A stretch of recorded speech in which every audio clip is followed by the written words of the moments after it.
They don't have a GM or really a full-time coach right now. And that's a real sin in the NFL. But I guess you could say it's not the greatest sin because Stafford and Deshaun Watson are really expensive. And that does limit other things you can do in your roster. The single greatest sin is having a great young quarterback who you're paying nothing for. And you're wasting him. And this weekend's a great example. I like Anthony Lynn. I've met him and I know him. And I do think he has some qualities, some alpha qualities where guys like to play for him. But this weekend's a great example. The Chargers are an underdog at home to the Patriots. The Chargers have the better quarterback, the better pass rush specialist, Joey Bosa, the better wide receiver, Keenan Allen, 3 highly graded tight ends. They're at home, and they're an underdog. Cam Newton has 4 touchdown passes this year. Justin Herbert had 4 in one game, and not against a stiff. He did it against the Saints. Okay, in baseball, analytics have devalued the manager. In basketball, Frank Vogel was fired twice. He gets LeBron, he wins a title. The star drives the bus. But football's the coaching sport. We've seen Bill Parcells turn around 4 teams overnight. We've seen Urban Meyer do it in college 4 times. If you look at the division leaders right now in the NFL, what a shock. Mike Tomlin, Pete Carroll, Andy Reid, Sean Payton, the highly respected young Sean McDermott. It's mostly great coaches. Many of the wild card spots are filled with really high-end coaches. Brian Flores appears to be really, really good. The Chargers cannot roll the dice with a coordinator here. You cannot be an underdog at home with Keenan Allen, Joey Bosa, Justin Herbert's talent, an underdog to the Patriots. By the way, what happens when you get a quarterback who's talented? On a rookie contract, Jared Goff got to a Super Bowl. Russell Wilson got to 2. Mahomes got to 1. Joe Flacco and Cam got to 1. The Eagles actually got to 1 because they were paying Wentz nothing and Foles nothing. The sin in the NFL, you've got a great quarterback. He's young and you're not paying him anything. You do not roll the dice on coordinators. You got to go get a coach. Urban Meyer, Brian Kelly, Bill Belichick, whatevs. You got to get a coach because the Chargers should absolutely not be underdogs to the rebuilding Patriots this weekend, and they are. Joy Taylor with the news. No. Turn on the news. This is the Herd Line News. Sam Darnold will likely be heading out of New York this season. This season. Yeah. He's not lived up to the expectations the Jets had for him with the 3rd overall pick in 2018, but Adam Gase is taking some of the blame for his development. Oh. I came here to help him develop his career, and we haven't been able to do that.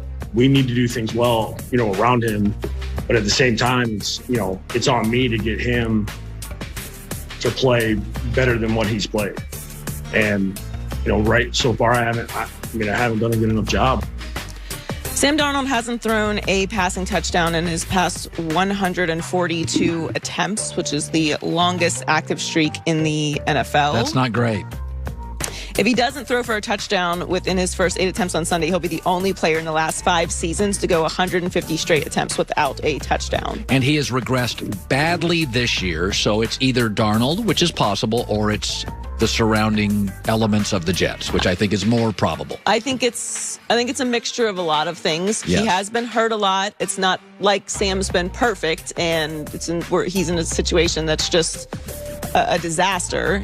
Obviously, they don't have the players, or they wouldn't be in this situation. He doesn't play both sides of the ball, so it's not like they have this amazing defense who's able to keep them in games and the offense is blowing it. Like, they're not a great team. They're the worst team in the NFL by far, and we know that. He's also very reckless, though. Some of these injuries are on Sam. He's very reckless. They don't have a running game. He holds onto the ball too long. He puts his body in bad situations. And Adam Gase has clearly lost the locker room. You can tell by the way that they play, the ridiculous amount of penalties. They're just completely undisciplined. It's a disaster in New York. Yeah. So I think it's similar to what's going on in Philly. Obviously, it's not the same level of disaster in Philadelphia as it is in New York.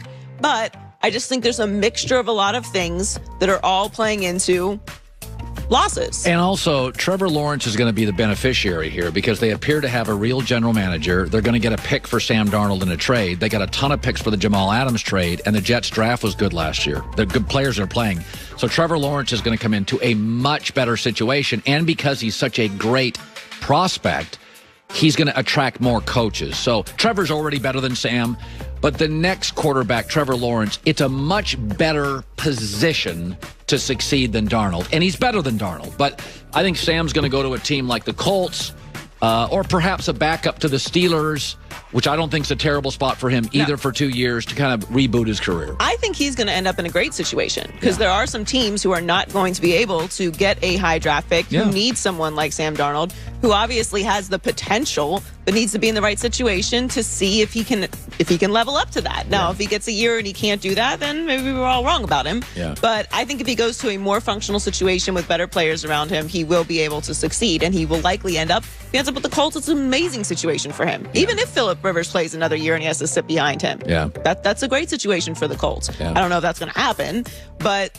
he's going to end up in a good situation. I don't think that the Jets are as bad overall, to your point, as it seems to everyone. No. Like, they're a bad team right now, but they have a million draft picks. They're going to get Trevor Lawrence, who, similar to Joe Burrow, I think is going to come in and immediately elevate the team.